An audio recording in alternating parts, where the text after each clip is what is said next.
इनसे बड़ा जालिम कौन है जिन्होंने आशिक रसूल को फट्टे लगाया? इनसे बड़ा जालिम कौन है जिन्होंने मस्जिदों से स्पीकर उतारे? इनसे बड़ा जालिम कौन है जिन्होंने मिर्ज़इयों को बहन भाई कहा? इनसे बड़ा जालिम कौन है जो 295 सी का जिनको दर्द उठता है? उनसे बड़ा जालिम कौन है जिन्होंने खत्म नबूवत के किताबों को जब्त किया? और इनसे बड़ा जालिम कौन है जिन्होंने उलमा पर फौर शेड्यूल लगाए? इनसे बड़ा जालिम कौन है जिन्होंने गाजी मुमताज के उर्स पर पाबंदियां लगाई?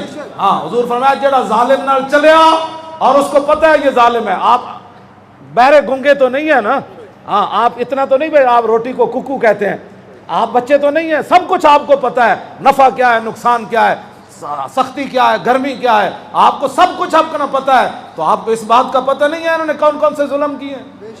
फिर आप इनकी मजलिसों को आबाद करते हैं और आप इनके जलसों में और जनाब सियासत और है ना, सियासत मजहब एक ही है, बस हुजूर आ गए। वरना सियासत मस्जिद तो बाहर जानी, हाँ मस्जिद में सियासत भी होनी शुरू तो हो रही ऐसी थोड़ी। हजरत उमर उत्थी सारे लश्कर तैयार कर दे थे, उत्थी सारी जंगा के मनसूबे ये तो बाद जो है ना सूफीज़म जो अमेरिका से पैसे लेकर सूफीज़म के नाम पर जो कहते सूफी तो किसी को कहता ही कुछ नहीं है। मैंने कहा दाता साहब ने कहा सब तो बड़े सूफी सिद्दीक़ अकबर हैं।